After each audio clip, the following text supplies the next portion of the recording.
Welcome to One Drink With. I'm Dean Serneels, and this guy is Rob Husted, and just happy to be here, Dean. Woo! You and me both, my dear friend. You and me both. Yeah. Woo! There we are. It's always down to the wire getting our. I just got a notification that it's time for One Drink With. So the technology is starting to work. Yeah. Oh, and look, we're slowly catching up to this thing. I love it. You know, people have been doing these like, I don't know, these podcasts and these shows for years now, and the technology is amazing, and it is taking us like forever to figure it out on our own. It's just crazy. We got so much time on our hands, right? Right. I mean, we're both working full time and everything else, just like all those other people. But hey, here we are. One day we'll be doing this forever or full time. Along with that, folks, if you're watching at home, and I know you are, thank you very much. Join us in the comments. I see a few of you are already online. Join us in the comments on Facebook or YouTube. It makes a great big difference to to the algorithms. If you guys are commenting online, the algorithms are paying attention and seeing that there's interaction and engagement, and it's very important for you guys to do that for us. It's part of the Cocktail Network Live mission statement is to band all of us bartenders and mixologists and everybody in the industry together so that we can communicate and have a lot of fun. There's a lot of cool shows out there. We just hope to be another one of those great shows and help grow the community. So join us in the comment sections and drop us some questions. If you have a question, put a big Q beside it. I guess that's what a Q looks like. Put a question beside it. Danny Williams has jumped in saying the Rockin' Duo. There's Danny Williams, guys. If you put your name in the comments. We love you, buddy. Yeah, we love that, man. We'll drag you on the screen. If you have a question, we'll share it with our guest today, or Rob and I can answer it ourselves. All right? Cool. Rob, how are you, man? I'm stressed, to be honest with you. A quick little update for this week for me. I was down Saturday. What is today? Today's Sunday. Friday for the South Beach Seafood Festival. Easy for you to say. Seminars for Pacifico Beer with Finest Call and Real, teaching beer cocktails. And It was just fun, light, 5-minute segments of each cocktail, a michelada, a shandy, and a bromana. I can't even say that word right now. And then do a little flair demo at the end. And I had the best compliment from the organizer who was emceeing. He said it to me on the side. He goes, "Rob, that was the best presentation we've ever had here." Awesome. Get out of here. I'm like, my boss that over there. He jumps on the mic and says it to everybody. And thank God I was filming. So that was I felt good. I felt good about that. That's really cool. Allison Scott just jumped in. She's watching from the other room today. Hey there. Love you guys. Thank you, Allison. We love you too. Rob, today I just finishing up with a charity golf tournament for the Cox Science Center and Aquarium. Right. Raising money for charity. What we do, Dean. Yeah. Rob, give me a quick insight on how you use Finest Call or Real in making a cocktail, just real fast. I love Finest Call for certain cocktails, like the single press lemon and lime. I love it. It saves me so much time opposed to using fresh pressed juice, even though there's a time and place for everything. And the Real syrups, dude, that's money. You put that in anything, it makes anything taste better. It makes my job easier, and more importantly, when I talk to you about it with bar managers, and you can have them make amazing cocktails using great flavors and bring their instead of spending that money on raspberry or blackberries on Chambord or expensive liqueurs. Right. It just makes sense. But how do you use it in beer? Oh, I was using mango for beer. I can't even say the word. Beer mosa, mango, and a Pacifico beer with a little bit of a Tajín sauce on there. It was easy. And I love it because it blends in so easy. Just a quick little roll, done. Yeah. That mango, the spice is great. Sorry? You've done some beer cocktails. I've had some from you before. Yeah. I like to use our lemon sour, lime sour, and citrus sour. Even the blood orange sour. I put 2 ounces of that in the bottom of the glass, and then I add a liqueur or a Real flavor, and then I fill it up with beer. And I've usually got a beautiful shandy every single time, man. It's just so easy to go. You know, we're talking about these cocktails, and we just challenged everyone recently for our online cocktail contest of how to make cocktails. There it is. We just finished up. This Saturday was the deadline, so if you didn't do it, you missed out for our new vodka and Real syrups, exotics infused cocktail. All you had to do was create an original cocktail with a picture, putting the full recipe and procedure, minimum of 1 ounce of new vodka, minimum of ½ ounce of Real infused exotics, and go from there. And Dean, I'm excited for the ones that I've kind of glanced at already. Yeah. And then this week, we're going to make them and judge them. And then we're going to announce the top 3 next week, as well as the winner. But more importantly, the start of next month's contest and how to compete in case you missed this one. Yeah, we've got a number of different cocktails to taste this week. I'm very much looking forward to all of them. And then we'll announce that next week. Danny Williams is piping in from the comments section. If you're watching the show on Facebook or YouTube, drop a comment. How about pumpkin and Guinness? Yeah, I do the pumpkin and Guinness. Yeah, 2 ounces of pumpkin with a can of Guinness or a draft of Guinness. It's killer, especially this time of year. Pumpkin Real, pumpkin. I like. He even types it the way he says it. Pumpkin. Danny.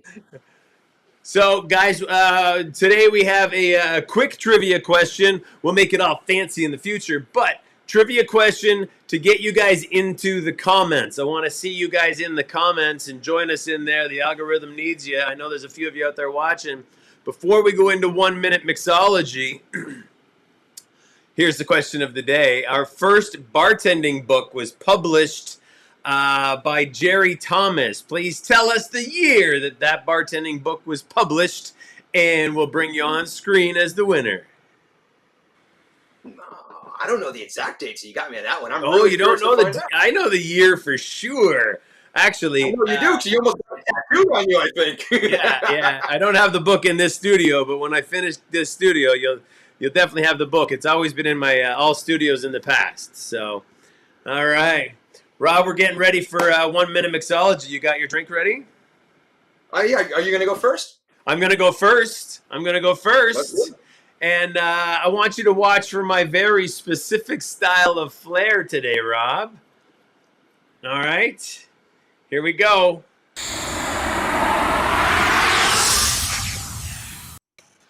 On today's 1 minute mixology, I start with some finest Bloody Mary mix.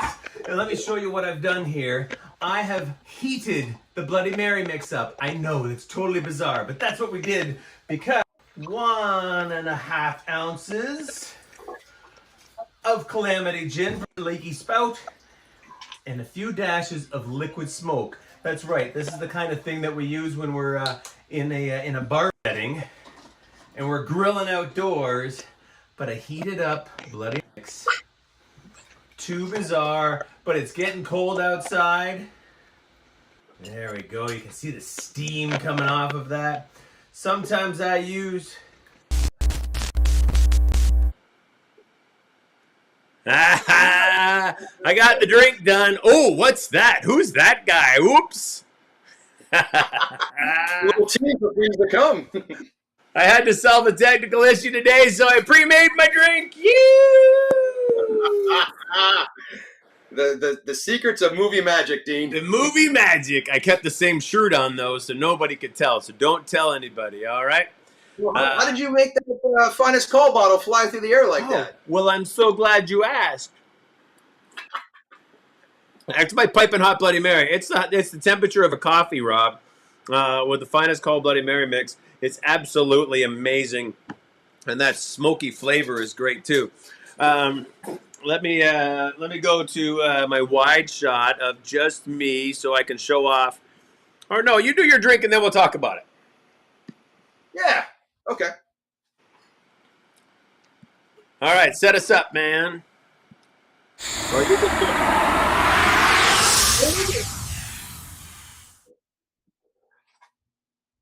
Oh, we got to start that again, don't we? That's you. I'm not.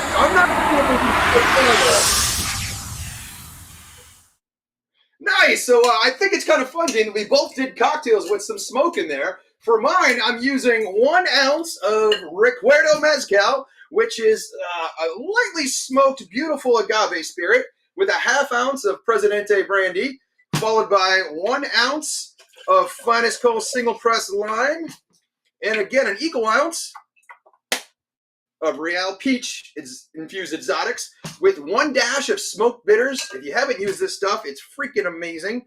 And we're gonna pour that in there, shake that bad boy up, and then we're gonna strain that right into our large rocks glass over ice, garnished with cinnamon sugar, and we're gonna top that with a lime wheel, and there we have the Peach Presidente Margarita. Like a boss, man. You just nailed that. Wow. Well done, sir. Well done. Thank you. I'm getting used to looking at the clock, seeing where I'm at, and either slow down or speed up. And as long as I finish on time, and what's the thing always says? Finish your drinks. Oh, yes. Finish your drinks. Finish your drinks. You know, when we first started doing this show and first started talking about it, we were like, what about 3-minute mixology? And we were going to like create a cocktail in 3 minutes. And then we just kept talking and we're like, Rob, we should be able to make a drink in a minute, right? And then we said, we got to be able to make a drink in a minute with flair. Oh, yeah, you added that part. And then I shortened it by 10 seconds by putting the timer on. Yeah, and then you started shaving the timer down to less than a minute every week. I'm like, what are you doing, buddy? It's down to like 50 seconds. It's actually like 50 seconds. But we do it with flair. And this week we've added in a flair element. I actually threw something today, and I'll show you about that in a second. But the other flair element is we can add something unique to the drink. It doesn't have to be something flying in the air. It could be smoke or fire or some crazy ice thing, some other kind of element of flair into the drink. Mine's heated. It's a hot drink, and there's liquid smoke in it. So that's kind of a flair thing because it's so unique and so different. It's worth talking about. So we've broadened the word flair just for today. Well, not for today, for us. I enjoyed, and I'm looking forward to getting to our guests. But before we do, you got one last thing to bring to the table, if you will. That's right. Here we go. Let me do this. All right. Thank you, Rob. Yes, I threw my Finest Call bottle in the air with the brand new Flairco Bandy board. I worked with John Bandy when we had John Bandy on the show. He presented a concept to us, and I took that and I made it into this. All right. The John Bandy board is now available at barproducts.com.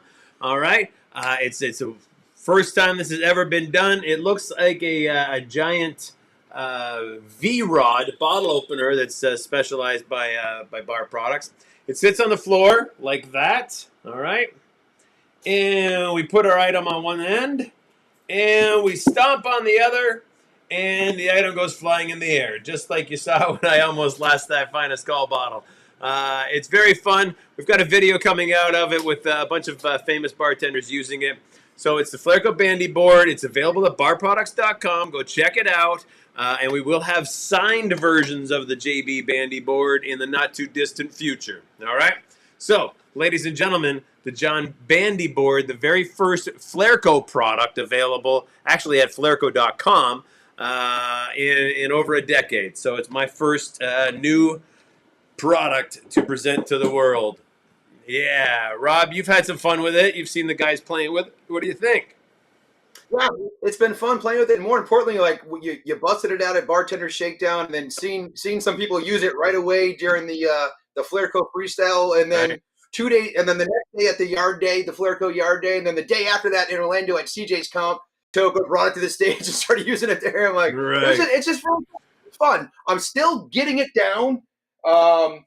You know me, I'm a perfectionist, so I want to look good on camera. So I promise I'll incorporate it next week. But I don't know. I'm looking forward to keep playing with this. It's a shiny new toy. Yeah, I've Olya and Ivan were doing it. They like within a couple of times of playing with it, they had the bottle going up into stalls. They were splitting the bottle into splitting shaker tins. You can reset the bottles to go in all kinds of different directions. So whether you're doing weddings and funerals and bar mitzvahs as a flair bartender, or if you're in a bartending competition or just behind the bar, just a really fun way to add some more elements with your feet doing the flair. Nice. And Dean, we're at the 15-minute mark, so you know what that means.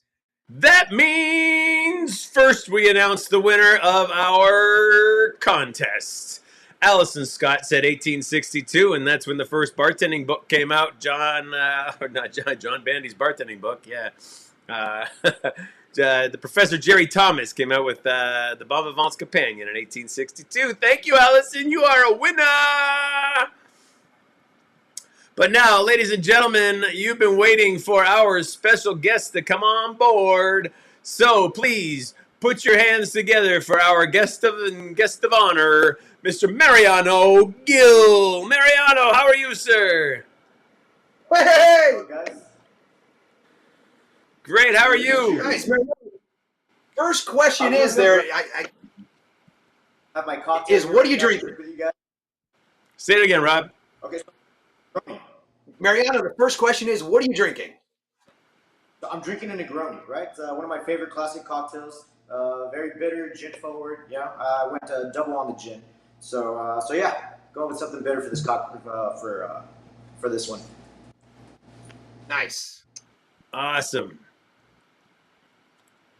There we go. Oh, now I'm in the middle. All right. Mariano, let me ask you, you've been involved in the flair bartending world for a long time, in the cocktail world for a long time, right? Yes, sir. That would be correct. How long have you been bartending? Too long. I always say a little too long, but about a little over. Sorry? A little over 18 years. 18 years. Wow. Can you tell us a little bit about your bartending career and let the people that are just tuning in and seeing you for the first time know why we think you're so awesome? Yeah. So I started working high volume speed bars, right? So down at South Padre Island for spring break, and then from there, a buddy of mine, Carlos Lomelli, was already traveling around the United States competing. Yeah. And he was showing his young. So I basically had really good teachers when I did decide to start flaring, and I started flaring once I was a little older. I was already 28, and we hired Orlando as our bar back. Orlando was boy wonder. He had just turned 18. He was already had a 3-bottle and 4-bottle sequence, so he was doing crazy things.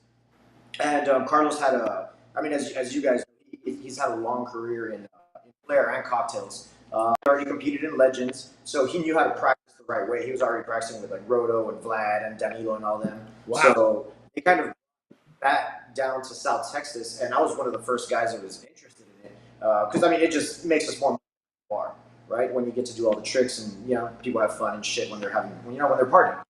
So I started focusing on that, and somewhere down the road, once I got into my 30s, I started focusing on those as well. I wanted my drinks to not suck, So lo and behold, about 20 years later, now I'm here, and everything's come around full circle. Now you're expected to be able to entertain, make a good cocktail, and know what you're doing. Know why you're putting these ingredients in a glass and why they taste good. So right. It's been, and I think the cocktail and the flair scene is here to stay, and I'm just happy to be a part of it. Right. Tell us a little bit more about the flair scene when you were getting into it, because it sounds like there was a really cool community going on down in Brownsville when you got into flair, which isn't the case now. There's not a lot of communities of flair right now. So getting into it, you must have got into it right at a great time. Yeah, so there was a group of bartenders down here in South Texas. They're all very passionate about what we do. So like any bartender, you want to be the one with the high sales. But then for us, it turned into, well, I sell a lot and I flair. And then it was, okay, well, I sell a lot, I flair, and I know how to make cocktails. And it was just a group of guys that, and females too, that can work together and kind of push each other to get to a different level of hospitality. And it's kind of like a tool belt, right? So when you build a house, the more tools you have, the easier the shit is. So, we take cocktail knowledge. We take the actual production of the cocktail, the prep work, being able to flair, being able to talk to your guests about sports. Like, these are all notches on your tool belt to help give the guest an experience. Great. So we really took pride in having as many tools as possible. Was one of those, and it's the fun part of all this. I mean, I can make cocktails all day, but at the end of the day, like I love tossing bottles, like seeing people smile. But that really drives me. You've stuck around long enough to see that come full circle where it's flair and mixology all at once now. Yeah, it's crazy. It's a beautiful thing to see. There's so many quality, complete bartenders across the nation now. Right. And I say complete because it's all encompassing. It's the more tools you have, the more complete you are. It's a great term. I love that word. Mariano, you got a great flair scene in Texas. What have you been doing to help keep growing that scene, and what are you doing to do it so successfully? Okay. Well, I mean, I base everything off of honesty. I tell our staff to be honest. We set some goals, and we help work towards those goals.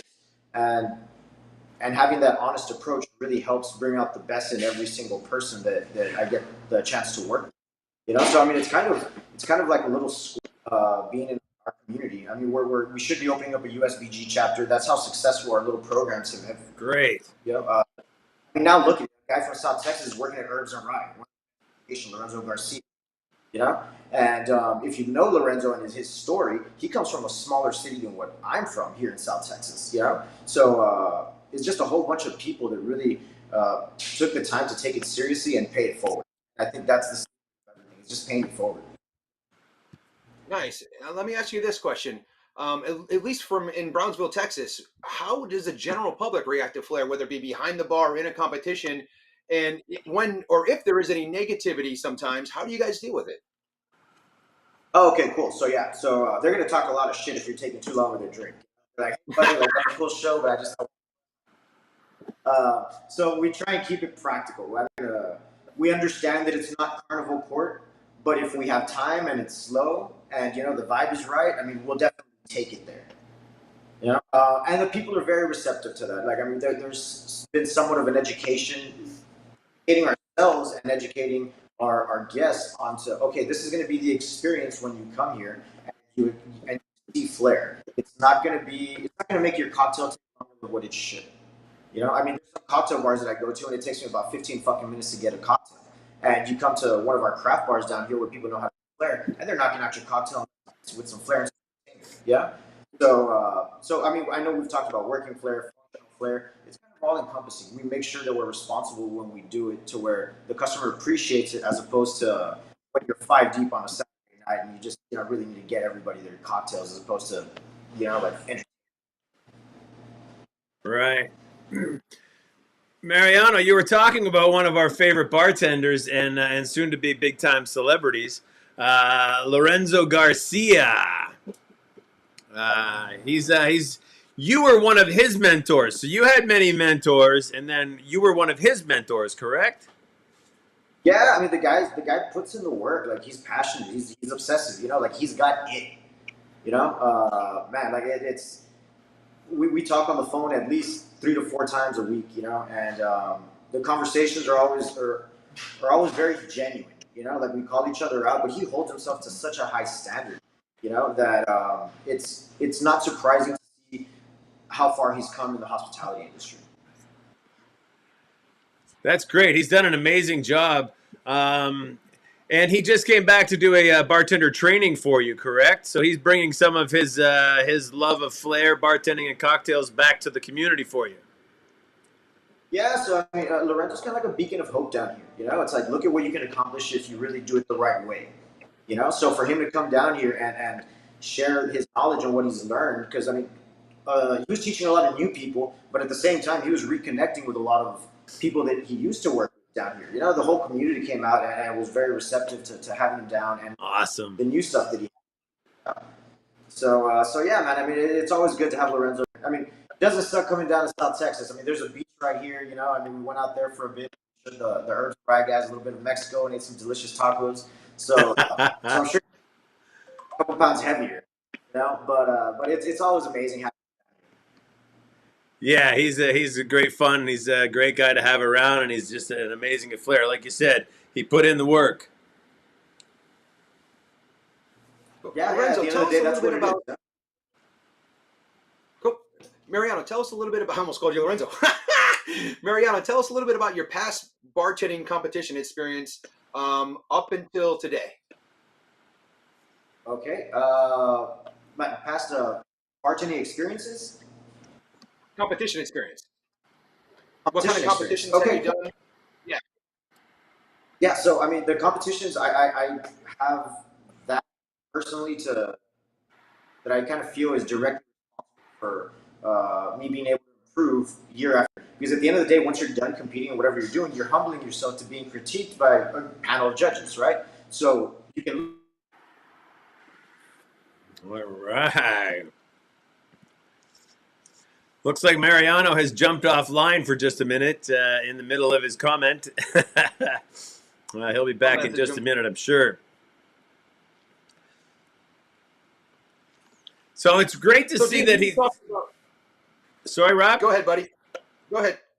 It's really great to see how the connection between Lorenzo and Mariano and their huge community in Brownsville, Texas. It's a small town in Texas that really gravitated towards flair and started to create a community of bartenders focused around flair, but all teaching and training each other how to improve in the craft, be it flair or mixology, and they evolved together to create this really cool scene. I think that's Mariano now.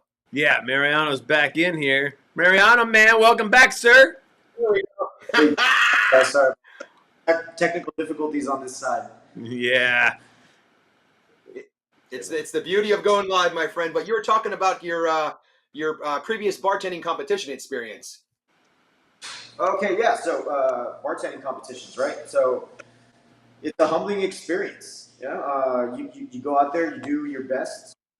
You do what you practiced, and then you get critiqued, and you have a panel of people telling you what you need to do to get better. Unless you win, very little feedback you normally get. So you learn a lot when you place second to all the way last. So I've been on the receiving end of like some last places. I've been on the receiving end of some first places, and I'll tell you what, I learn so much when I don't do as good, and I feel that that's with these last 2 years that I've actually gotten to another level.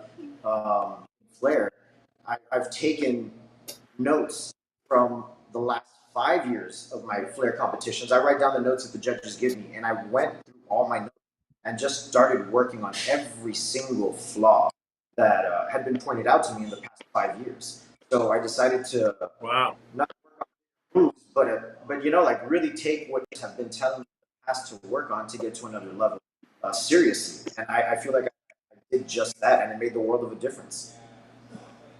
That's a real humbling experience, to just go talk to the judges and say, hey, where did I go wrong? But to be able to take that information and go sit with it and chew on it and because you want to get angry at the judges at first, but then when you stop and you kind of get a 35,000 view over it, you're like, they're right. I can fix that. Yeah.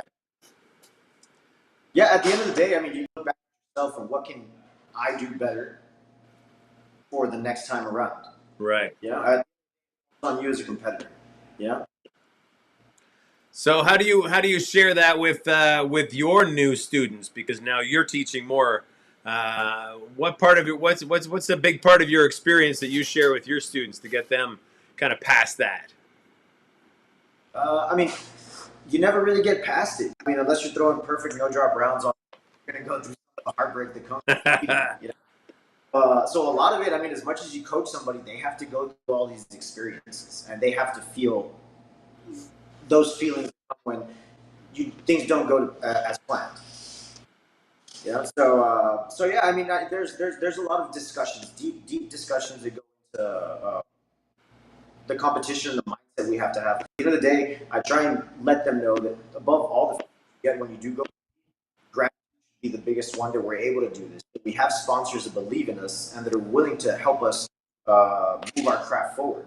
Because at the end of the day, there's prizes, and there's a lot of money that goes into helping groups of bartenders become professionals. And that's one of the main things that I feel gets overlooked in competition.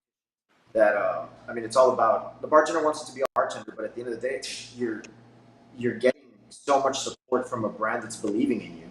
Like, you need to do your due diligence and read up on that brand and learn more about the distillation process, all these things, you know. So a lot of the conversations that I have with my guys about competing has a lot more to do with just the all-around experience on what you need to take in than just the 5 minutes you have on stage. Because if you just focus on that, you're missing out on so much.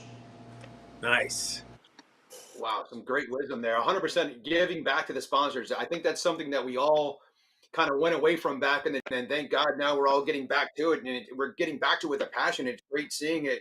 You know, some competitors really just researching the sponsors and doing certain things to incorporate within the name or their cocktail procedure or how they tell a story in the round. Really, really cool. But with that, I've been so impressed with you. You've been practicing like a beast lately. I love watching your Instagram videos and Facebook videos and seeing these updates. But you recently earned a spot to represent the United States in the International Association World Cocktail Championship in Cuba next month. Tell us about all the preparation that you've been doing for this, and what are your thoughts?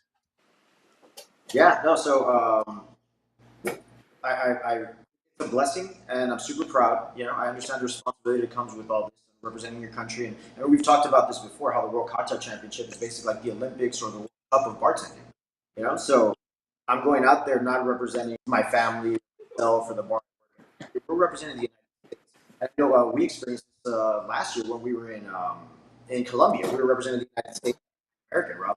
It's one of the most beautiful experiences walking down there with our flag and greeting all these other nations, you know, and sharing this common thing that we all have together, which is a love for hospitality and a passion for hard work.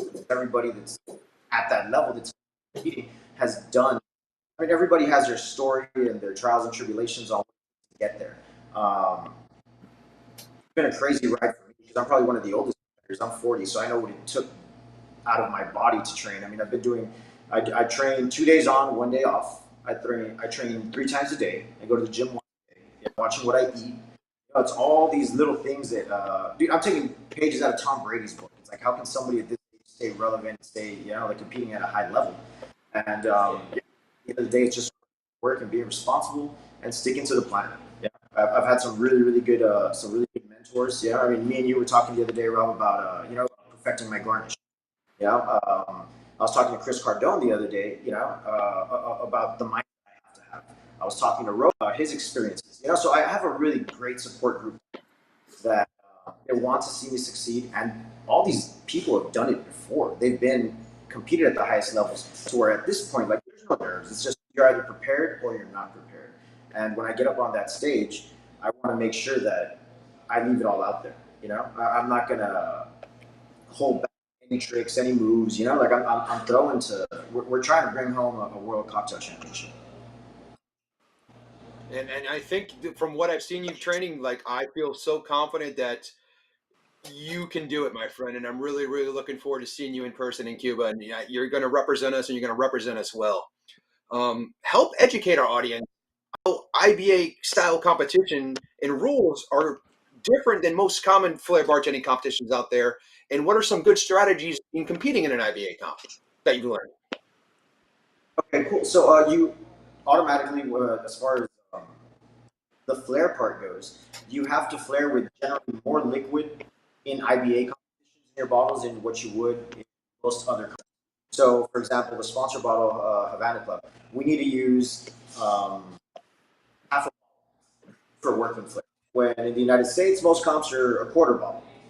You know, although there are some competitions where require, like at nationals here in the United States, they require half a bottle. You know, for our exhibition, those are for your bigger moves. The bottle does 2 spins, 2 rotations at least. You know, we're used to half an ounce to even quarter ounce. At IBA, it's a full ounce, so you have to be a little bit stronger. If you're going to be juggling, I mean, your sequence of seconds. I mean, that's even though it's just half an ounce more, it still adds more weight to the bottle.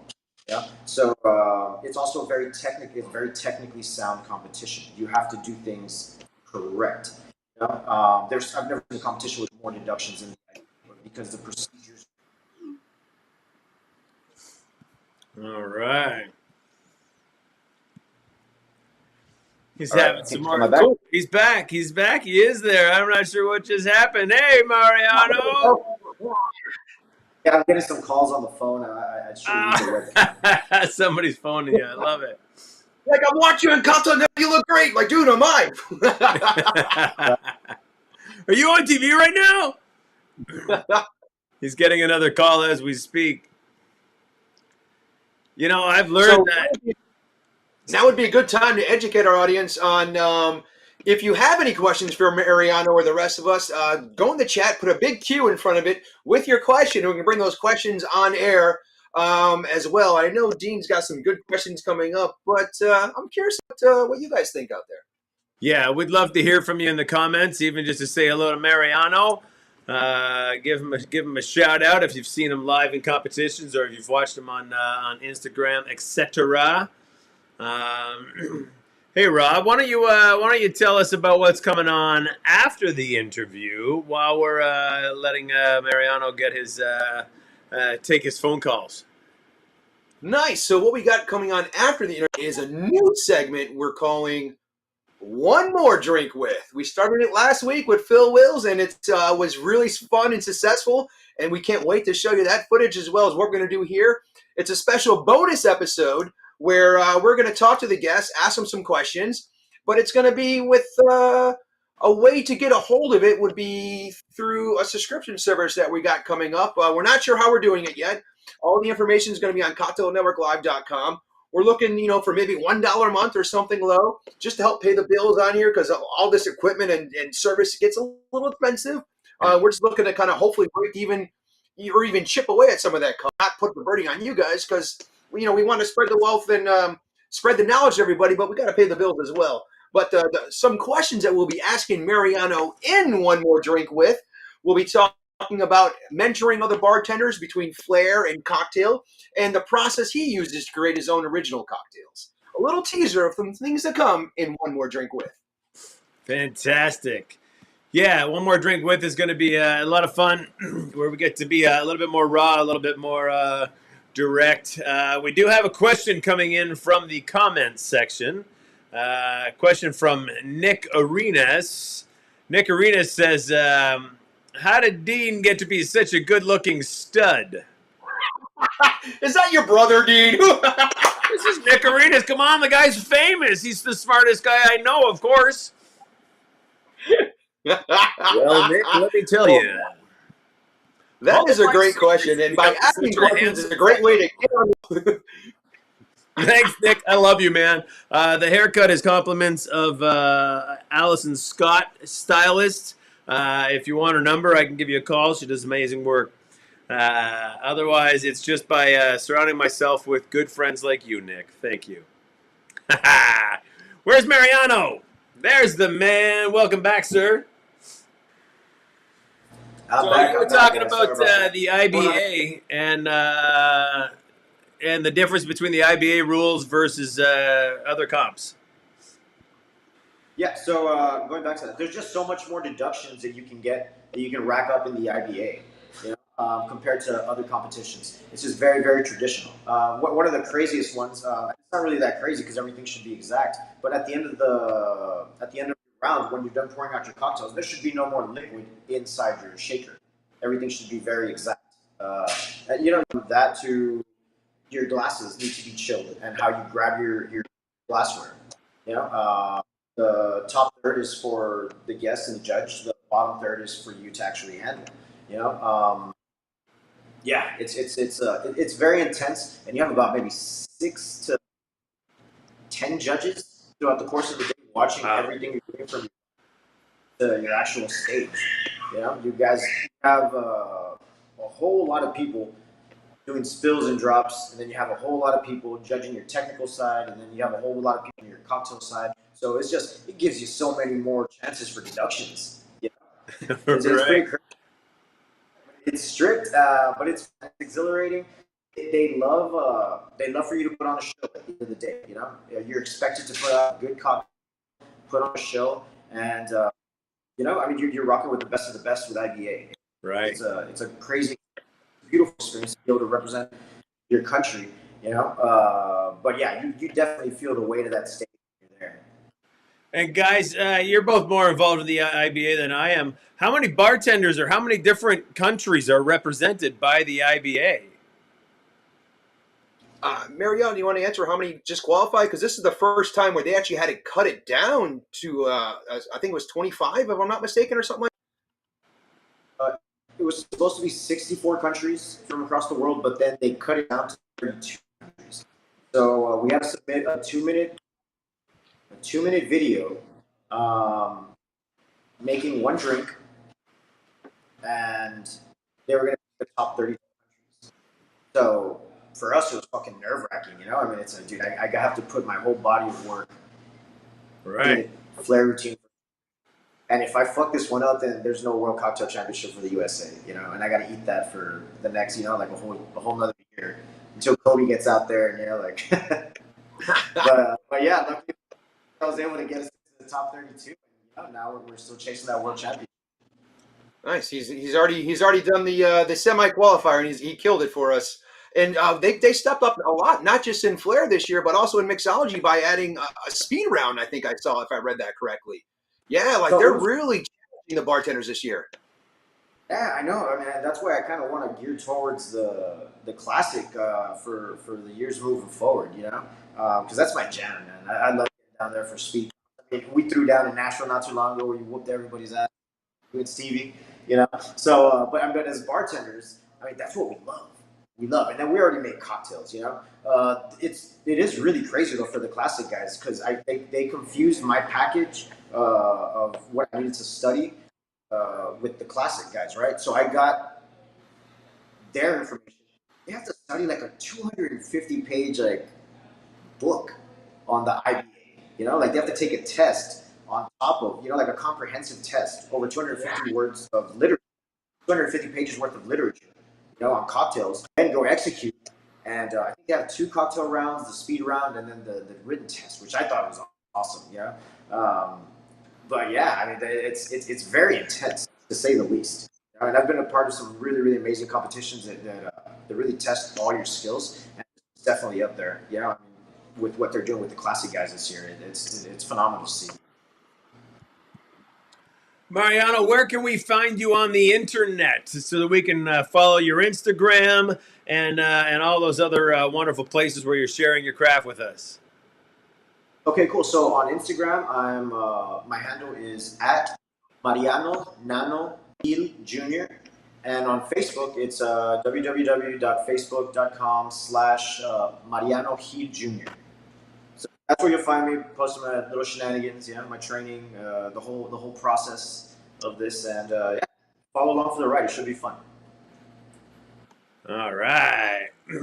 Well, go ahead, Rob. I think it's time. What do you think? That's bringing us into our final sip before we go on to our one more drink with comments and conversation with Mariano. But first, Nick Arenas says, great seeing you guys do this. He says, I love it. And he says, I love you, buddy. He's good. He's a great guy. He's been a big part of the hospitality community for as long as I have and a big supporter of Flair Bartending. Nick, we love you, brother. All right, one more drink with coming up. Yeah, there's Mike Guthrie saying, hey. Hey, Mike Guthrie. Yeah, and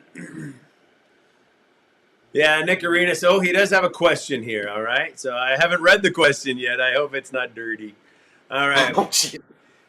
It feels the prestige of bartending is a bit lost in the younger generation as a whole. How do you all work to inspire these younger bartender generations moving forward? Great question, Nick. Rob, I'll start with you. How would you inspire this newer generation? I try to lead by example with showing them things that I've gotten success from. And that's one thing we try to do with some of the competitions this past 2 years is teaching bartenders that you can be more of just a bartender. You can be a brand and sell yourself. And Mariano and everyone from Texas did such a great job of that, of getting their whole trip sponsored and paid for by their regulars at the bar and things like that. And by what Dean did with Cocktail Network Live and adding commercials and a pro sponsor in. I try to lead by the example and show them some of the successes I've had, but also be honest and talk about the failures, how I learned them, so hopefully they don't have to repeat my mistakes. Nice work, Rob. I'm going to take it from here. It's great that you asked that question, Nick. I was actually just in Australia, and we had a group of bartenders. I traveled to 5 different cities in Australia over 2 weeks, and we had groups of bartenders in each of those cities. And I was absolutely blown away by how many bartenders I said, "How long have you been bartending?" And it was 2 months and 3 months, and I haven't even started bartending yet in so many of our groups because, like you said, it's a new generation, but it's more than a new generation. It's like because of COVID, so many people have been wiped out of this industry. It's a whole new wave of people just joining in. So I go down and I start with the classics. I teach my mixing glass mechanics. I go to the basics again of how to make a cocktail because I just don't know if they're getting that information anywhere. All the world's knowledge is in the internet now, but how to find good knowledge is the challenge. So I try to bring them the things that I've been teaching about mixology and bartending over the last 30 years of my career, and hope to get them started on a good note, and knowing that what I teach them is like at the very dawn of their career, and they'll be able to take that all the way through. So that's pretty exciting for me, being able to work with those bartenders. Mariano, how do you inspire the new generation? Well, much like Rob, I like to lead by example. And there's just certain conversations that I have with the younger generation, and it's always I ask, I was like, would you like to get to the next level? Because if you do, I can help you out. And there's certain things that you have to do, period, that we all do on a daily basis, and it's just taking our work seriously. So I always ask, and then if they are motivated, then they're going to get the best version of me helping them out. Wonderful. So I mean, yeah, definitely lead by example. You're always giving the best version of yourself. I love your discipline when you say that. It's amazing. Yeah, Mariano gives a great example, and I wish I had listened when I was first getting into flair, like you're giving these guys, man. So well done. You're doing a great job. Yeah. Rob, final sip. What is your final sip of the day? Final sip of the day. Thank you, Nick. Before you say that, Nick says, those are great answers. Thank you, guys. Just wanted to show the conversation we've got going on in the comments. Thanks, Nick. We appreciate you, brother. All right, your final thoughts there, Rob. Final sip of the day, that bartending is more than just one discipline. It takes many aspects to do what we do. But at the end of the day, don't forget to smile. I love your little chalkboard bits, man. It's like you planned it ahead of time, right? I'm going to figure out how to work this in. My final sip is a cheers to Mariano, but also how important it is to build a community in your small towns. You might be the guy that does flair, and everybody's like, "Wow, you're the guy that does flair." Say, "Hey, come on, let's do it together." I don't want to be the only guy. Just like Mariano followed the mentors in his city, and now he is the mentor and the leader in his town, leading so many new people. Mariano, there's nobody else that brings multiple amateurs to an event like you do. You're going to the event all stressed out, wanting to compete, but more important, and you put even more effort into the 2 or 3 amateurs that you're bringing from your hometown to these comps. And huge cheers to you on that.